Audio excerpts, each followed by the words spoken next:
Hey everybody, Hoosier Jedi here with another review for you. This time I'm going to be talking about episode 5 of season 2 of Young Justice called Beneath.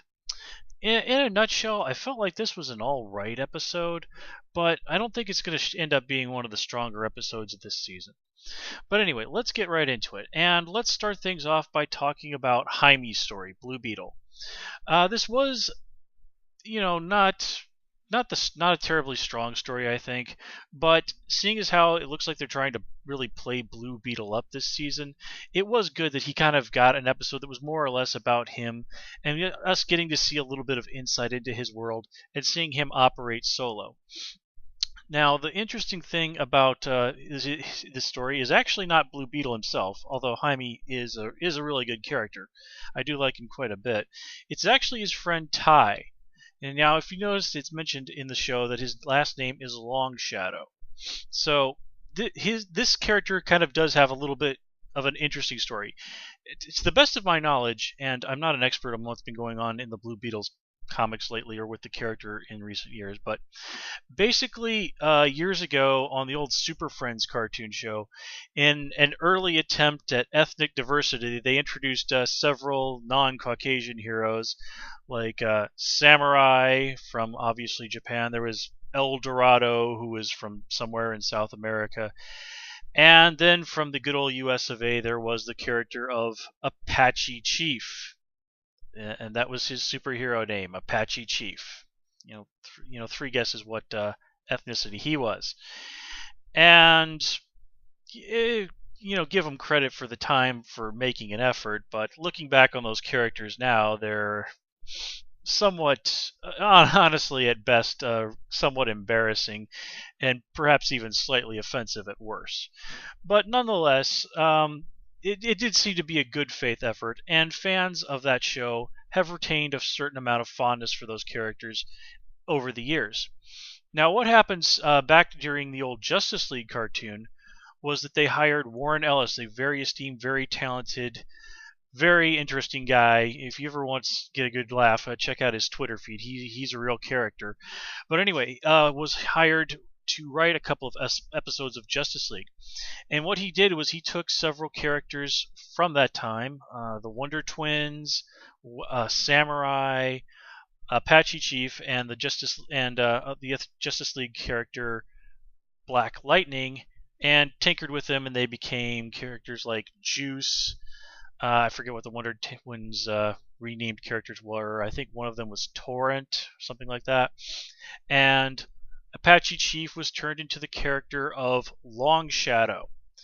And they're obviously going, and those characters, that versions of them seem to be pretty well received by the fans. I was certainly impressed. They took a fairly, honestly, kind of lame character like Samurai, and his Wind Dragon incarnation was actually pretty formidable. But anyway, so those characters were generally fairly well received by the fans. So here they've gone and taken that character and dusted him off and reinterpret him as Ty Longshadow. And it is sort of amusing that his grandfather does even explicitly say that he will someday become a great Apache chief. So here we do see the first step on what I guess is supposed to be Ty's journey to becoming, well, hopefully he just sticks with the name Long Shadow. Apache Chief as a superhero name is just not going to fly in the 21st century. So anyway, with that little history lesson out of the way, we get to see Jaime doing on his own, trying to track down his friend. And for someone like, and it is very impressive that Jaime is able to do as well as he is. I mean, he's just a high school kid. He has no expert training in this. He's just very determined to try and find his friend. Now, granted, he does have the edge of the alien Blue Beetle. I'm sorry, it's not alien. The Blue Beetle device to help him out, but just the fact that he is able to get as far as he does and be as successful as he is does speak to his character and to his intelligence. Jaime's a smart guy. Now, there are a few little issues that I do have with this story. The first one is when he goes to the bus station and talks to the guy there, he is told that no one got on the bus to Houston.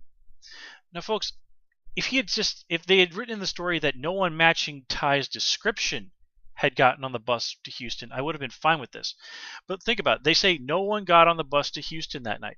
That means a bus left for Houston with no one on it but the driver.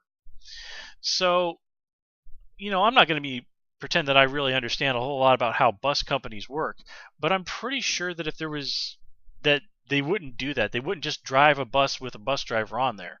I'm sure that the bus company would probably make some other arrangement. And I've taken the buses, to go quite a few places over, and I've never known a bus to go anywhere completely empty that wasn't for like mechanical reasons or something like that.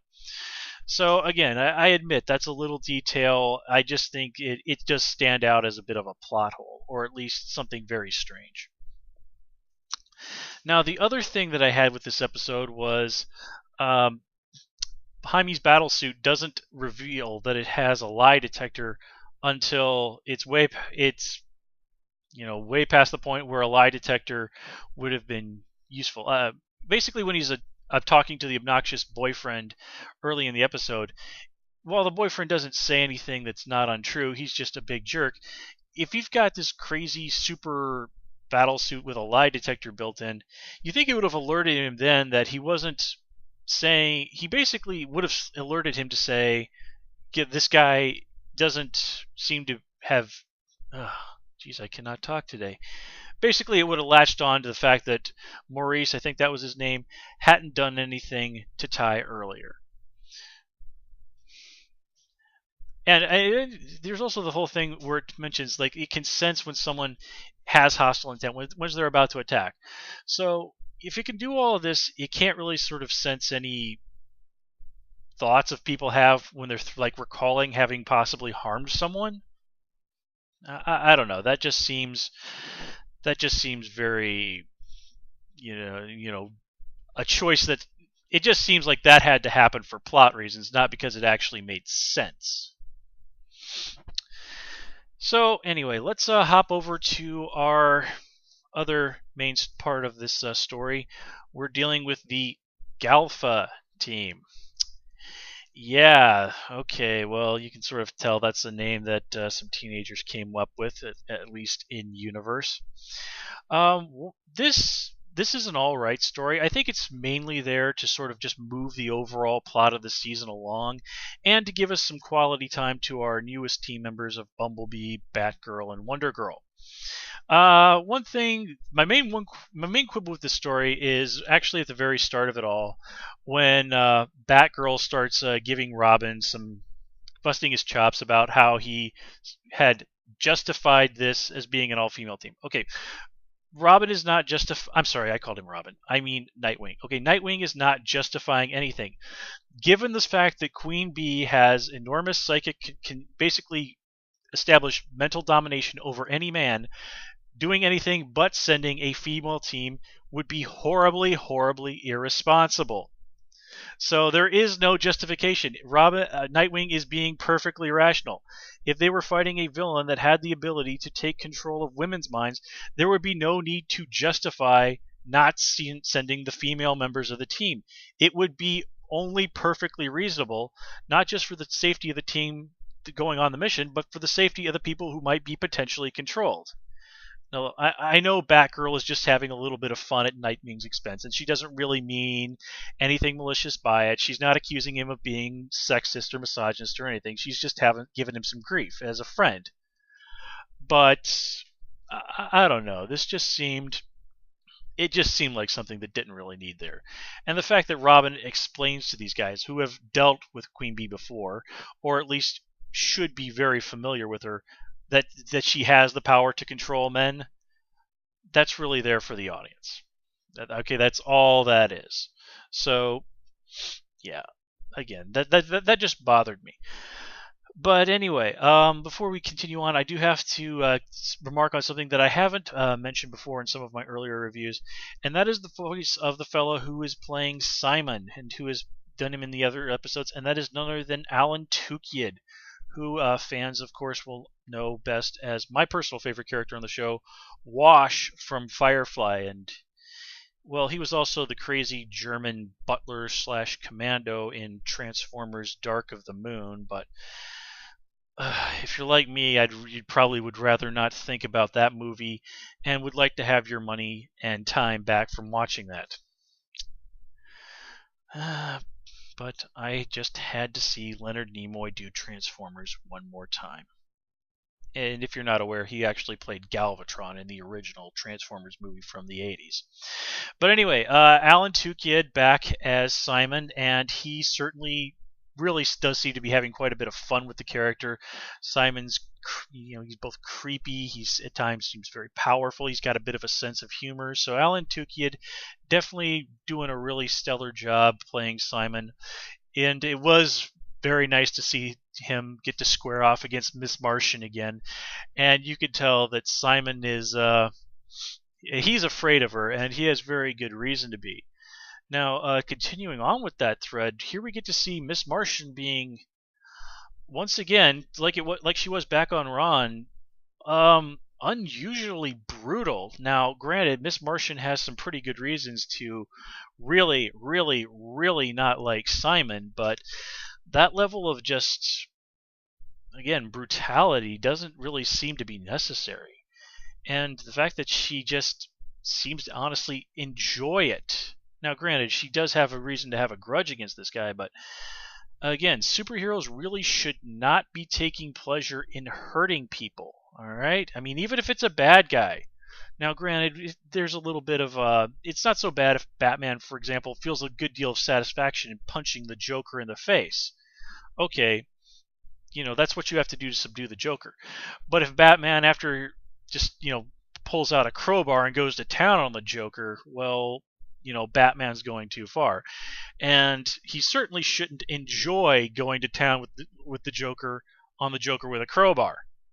Okay, if Batman starts doing that sort of thing, we need to be worried about Batman. And if Miss Martian is starting to take pleasure in hurting villains, well, I think that's a cause for concern. But anyway, let's talk a little bit more about some of the characters that we saw this episode. One of them that I really was not familiar with that we saw was Devastation, the really huge, muscly woman that defeated Wonder Girl, and was apparently hitting on Simon, which is quite disturbing. I'd never heard of this character before, so I did a little bit of digging, and I found out that she's from the Wonder Woman comics, and this version of the character is actually quite different than how she is in the comics. She is a Wonder Woman villain, but her thing in the comics is that she's basically a little girl who, in every way, shape, or form, is a match for Wonder Woman. Her official stats on the DC Comics wiki actually list her as being nothing but 4'2", which, if I remember right, gives Wonder Woman more than 2 feet on her. But again, as I have said, she is considered a match in every way for Wonder Woman, and even in the episode, Devastation mentions having fought Wonder Woman. I think just aging her up is just a source of practicality. It would have been a little strange to have a little girl who looks like a grade schooler going toe-to-toe with Wonder Girl. It just wouldn't have seemed right, especially given that we're already seeing the heroes of this on the team behaving in a rather morally questionable fashion. Now, to getting on with that, to sing the praises again of Mae Whitman, the voice of Wonder Girl. She does a really fantastic job, as always, here playing her. You get to see that enthusiasm, her disappointment at not being able to jump into the action. And we also get to see, Batgirl really get her time to shine. Bumblebee also comes across very well, although I think that more of the spotlight was put on Batgirl and Wonder Girl. And that's not unreasonable given the circumstances. They're the ones whose powers are going to be the most called for in this particular situation. So I do like that they did take the time to really showcase these characters, to give us some time to get comfortable with them, to see them really doing their stuff and doing it quite well. Actually, overall, I was really, really just very impressed with the action that was going on in this episode. Now, Young Justice is a show that tends to deliver quite well on action, but I really think that this episode just really, it was a level above what we normally see, and that's a very high quality level of action and animation and adventure. So on that part, this episode is quite above normal. And I did like that little nod where Icicle Jr. says, this is for breaking my heart back in Belrev. So I do like that they are willing to go back and reference that again.